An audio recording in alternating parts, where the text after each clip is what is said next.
Saya pernah berpikir bahwa cinta sejati hanyalah dongeng untuk orang-orang lemah, sampai hari itu ketika rahasia saya terbongkar di depan mata petugas keamanan bandara, mengubah hidup saya selamanya. Saya, seorang pria trans yang telah berjuang keras untuk menyembunyikan identitas asli demi bertahan di masyarakat Indonesia yang penuh prasangka, tiba-tiba ditahan karena sesuatu yang tak terduga, memicu gelombang emosi yang menghancurkan dan membangun kembali hati saya. Itu bukan hanya tentang pemeriksaan isik, tapi tentang pengkhianatan dari orang yang saya cintai, yang membuat saya mempertanyakan segalanya tentang kepercayaan dan pengorbanan. Saya lahir di sebuah desa kecil di pinggiran Jakarta, di mana angin tropis membawa aroma tanah basah setelah hujan deras. Nama asli saya adalah Arya, tapi sejak kecil, saya merasa tubuh ini bukan milik saya. Saya adalah seorang pria yang terperangkap dalam tubuh wanita, dan perjuangan itu dimulai sejak saya bisa mengingat. Orang tua saya, petani sederhana, tak pernah mengerti. Mereka melihat saya sebagai anak perempuan yang bandel, yang lebih suka bermain bola dengan anak laki-laki daripada memasak di dapur. Tapi di dalam hati, saya tahu saya berbeda. Saat remaja, saya mulai membaca cerita-cerita tentang orang seperti saya di internet, diam-diam di warnet desa. Itu adalah dunia baru yang penuh harapan tapi juga ketakutan. Ketika saya berusia 18 tahun, saya memutuskan untuk pindah ke Jakarta, kota besar yang menjanjikan kebebasan. Saya bekerja sebagai barista di sebuah kai kecil di kawasan Tamrin, sambil mengumpulkan uang untuk transisi. Di sana, saya bertemu dengan dia, Rian. Dia adalah pelanggan tetap, seorang arsitek muda dengan senyum yang bisa menerangi ruangan gelap. Matanya coklat hangat, seperti kopi yang saya seduh setiap pagi. Pertama kali kami berbicara, dia memesan espresso doppio dan bertanya tentang buku yang saya baca di balik counter. "Kamu suka sastra Indonesia?" "Pramoedya Ananta Toer," tanyanya, dan dari situ percakapan mengalir seperti sungai Ciliwung setelah musim hujan. Rian berasal dari keluarga kaya di Surabaya, tapi dia memilih hidup sederhana di Jakarta untuk mengejar mimpinya. Kami mulai bertemu di luar jam kerja, berjalan-jalan di Monas atau duduk di pinggir danau Situ Babakan, berbagi cerita tentang mimpi dan luka lama. Saya tak pernah memberitahunya tentang identitas saya sebagai trans, saya takut kehilangan dia. Cinta kami tumbuh pelan, seperti pohon mangga yang berbuah di musim panas. Malam pertama kami berciuman di bawah bintang-bintang kota tua, saya merasa seperti pria sejati untuk pertama kalinya. Tapi rahasia itu seperti bom waktu menunggu untuk meledak. Suatu hari, Rian mengajak saya ke Bali untuk liburan. "Kita butuh istirahat dari hiruk-pikuk Jakarta," katanya sambil memeluk saya erat. Saya ragu karena perjalanan udara berarti melewati pemeriksaan keamanan bandara. Saya sudah mulai hormon testosteron dan tubuh saya mulai berubah, tapi dokumen saya masih mencantumkan jenis kelamin lama. "Jangan khawatir, Arya. Semua akan baik-baik saja," ujar Rian, "tapi saya tahu risiko itu nyata. Di Indonesia, orang seperti saya sering menghadapi diskriminasi, bahkan kekerasan. Tapi cinta membuat saya buta dan saya setuju." Pagi itu di Bandara Soekarno-Hatta, hati saya berdegup kencang. Antrean panjang, suara pengumuman bergema. Saat giliran saya, petugas keamanan memeriksa paspor saya. Matanya menyipit. "Tunggu sebentar," katanya, dan memanggil rekannya. Saya ditarik ke ruang pemeriksaan terpisah. Rian menunggu di luar, wajahnya penuh kekhawatiran. Di dalam, petugas wanita meminta saya melepas baju untuk pemeriksaan isik. Saya panik. "Ini tidak perlu," protes saya, tapi mereka bersikeras. Saat itu, rahasia saya terungkap. Mereka menemukan bekas operasi dan hormon di tas saya. Tapi yang lebih mengejutkan, mereka menemukan surat dari dokter yang menyatakan saya trans, dan sesuatu yang tak saya duga, foto lama saya sebagai wanita, yang entah bagaimana ada di sana. Saya bingung. Bagaimana foto itu bisa ada di tas saya? Petugas memanggil Rian masuk. "Apakah Anda tahu tentang ini?" tanya mereka. Rian melihat saya dengan mata melebar, tapi bukan karena shock. Ada sesuatu di matanya, seperti rasa bersalah. "Arya, makan aku," bisiknya. Ternyata dia sudah tahu sejak lama. Dia yang menaruh oto itu di tas saya atas permintaan seseorang.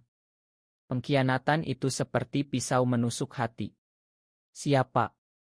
Mengapa? Pertanyaan itu berputar di kepala saya saat saya ditahan lebih lanjut. Ruang pemeriksaan itu dingin meski luar panas terik.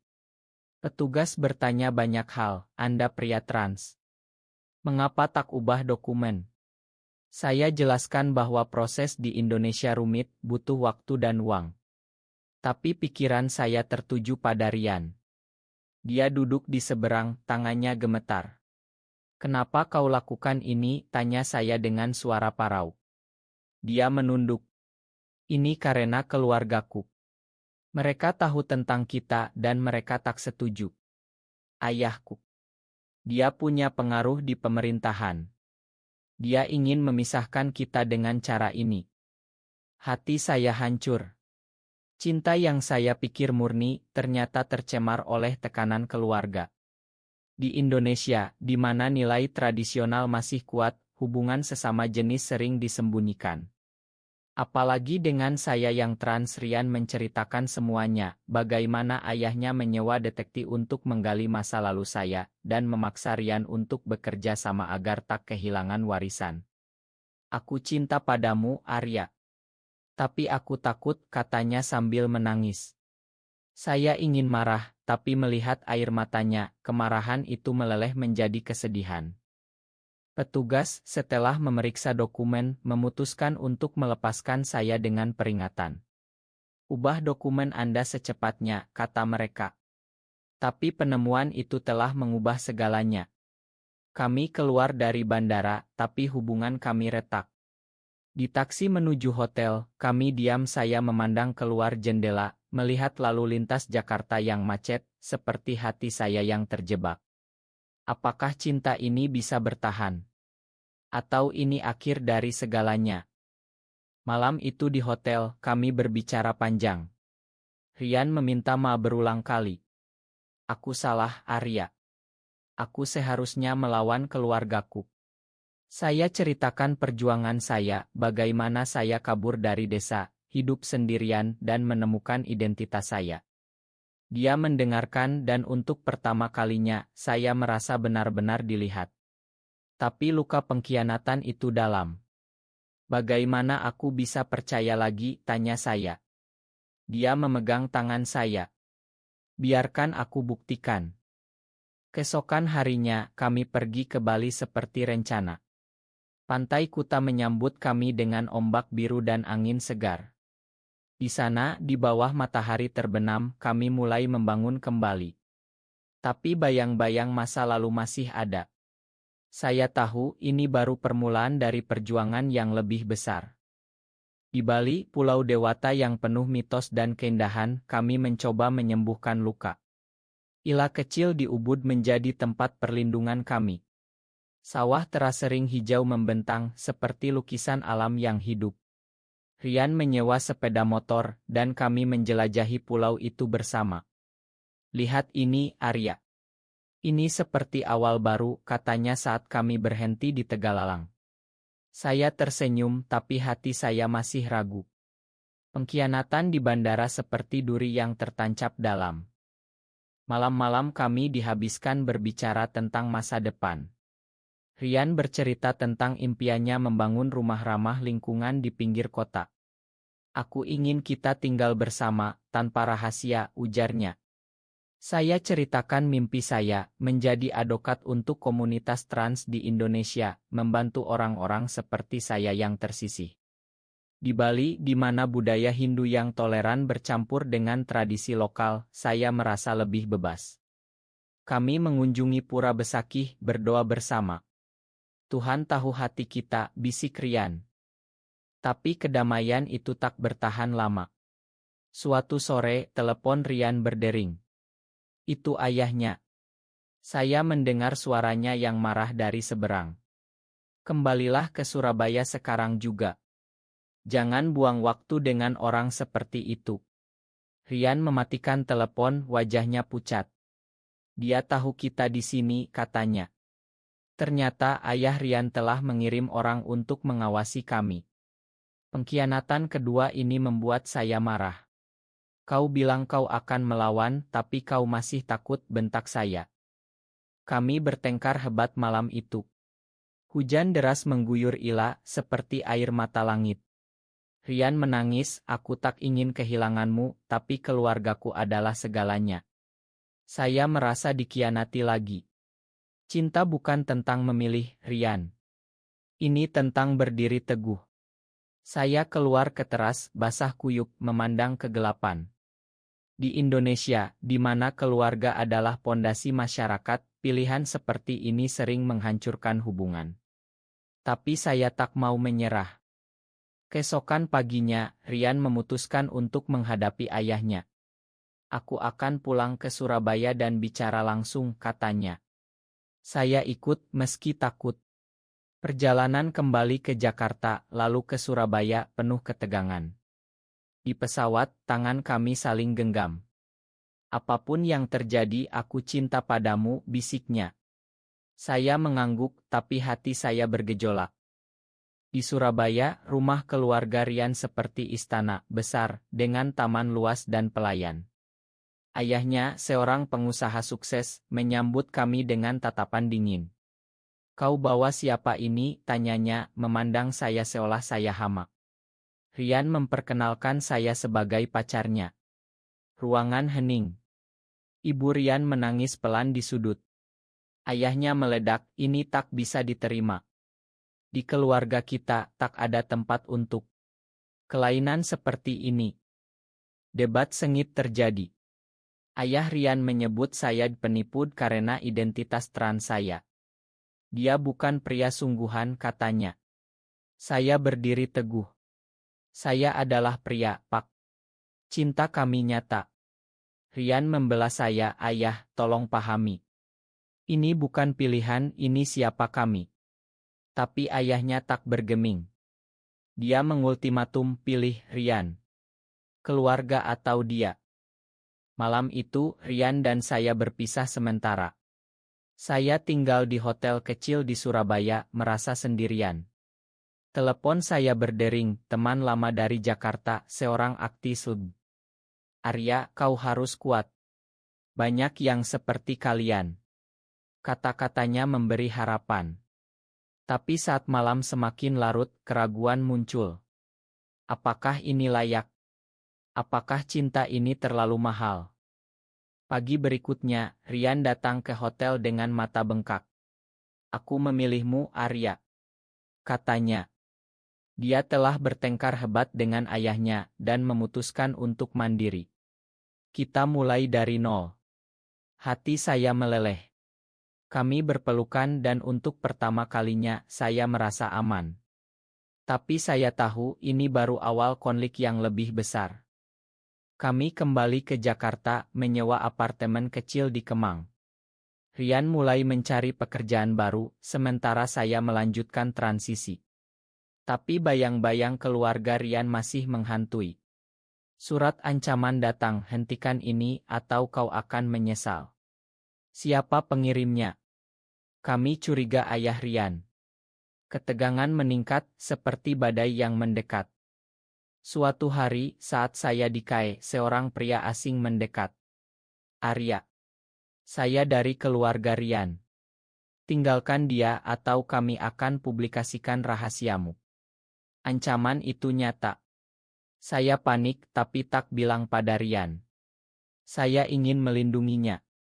Ini adalah pengkhianatan ketiga, tapi kali ini dari luar. Malam itu, saya memutuskan untuk pergi. Ini untuk kebaikan kita, tulis saya dalam surat. Saya naik bus ke Bandung mencari ketenangan di pegunungan. Di sana, di sebuah homestay sederhana, saya merenung. Cinta ini penuh luka, tapi juga indah. Apakah saya salah meninggalkannya?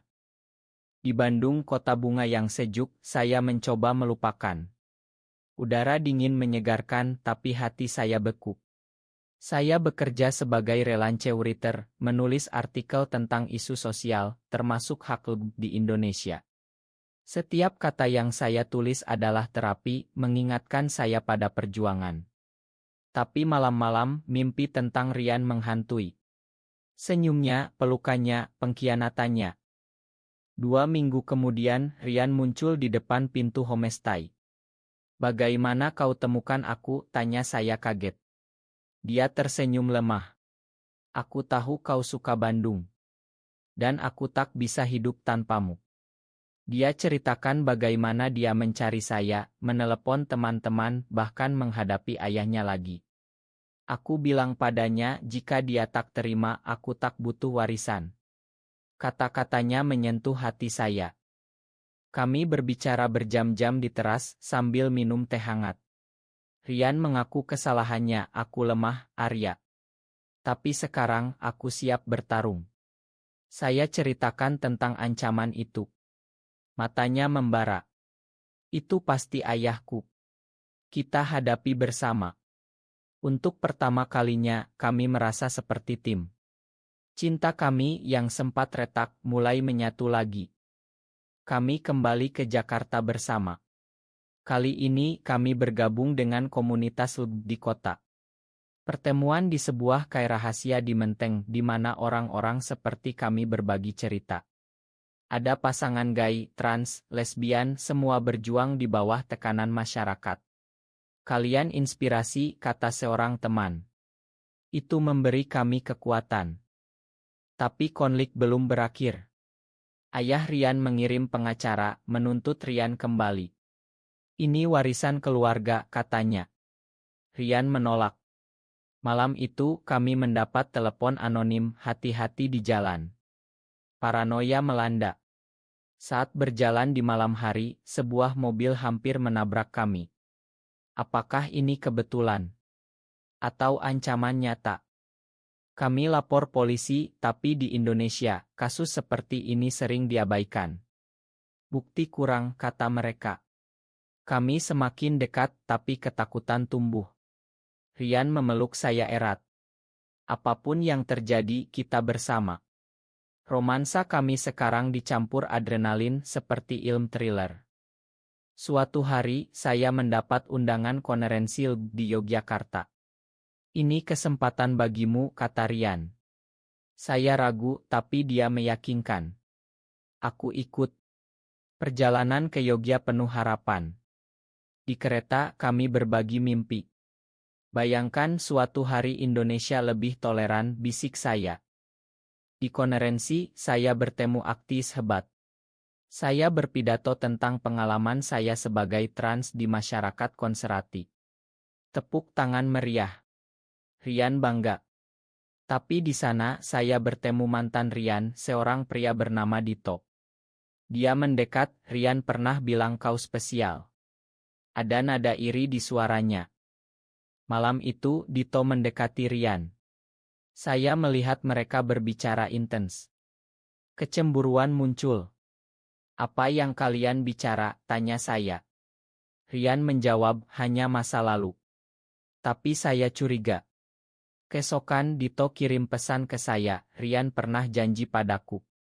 Dia pengkhianat." Hati saya hancur lagi. Konfrontasi terjadi di hotel. "Benarkah?" tanya saya. Rian mengaku, "Dulu sebelum aku dengan Dito. Tapi itu berakhir karena tekanan keluarga." Pengkhianatan lama terungkap. Saya marah. "Kau tak pernah cerita." Kami bertengkar, tapi akhirnya kami saling memakan. "Masa lalu adalah masa lalu," kata Rian. Konferensi berakhir dengan harapan. Kami pulang ke Jakarta lebih kuat. Tapi ayah Rian tak menyerah. Dia publikasikan cerita kami di media sosial dengan judul sensasional. "Anak pengusaha terlibat skandal." Komentar kebencian membanjiri. Kami jadi target. Hidup kami berubah. Saya kehilangan pekerjaan, Rian ditolak klien. Tapi komunitas mendukung. Demo kecil di depan kantor ayah Rian. Cinta adalah hak semua orang, teriak mereka. Ayah Rian terkejut. Akhirnya ayah Rian menelepon. Mari bicara. Pertemuan di rumahnya penuh emosi. Dia lihat kami, lihat cinta kami. Aku salah, katanya pelan. Rekonsiliasi dimulai. Tapi tak semudah itu. Masih ada luka. Kami putuskan untuk sementara pisah, untuk introspeksi. Pisah sementara itu seperti neraka. Saya kembali ke desa asal, di pinggiran Jakarta.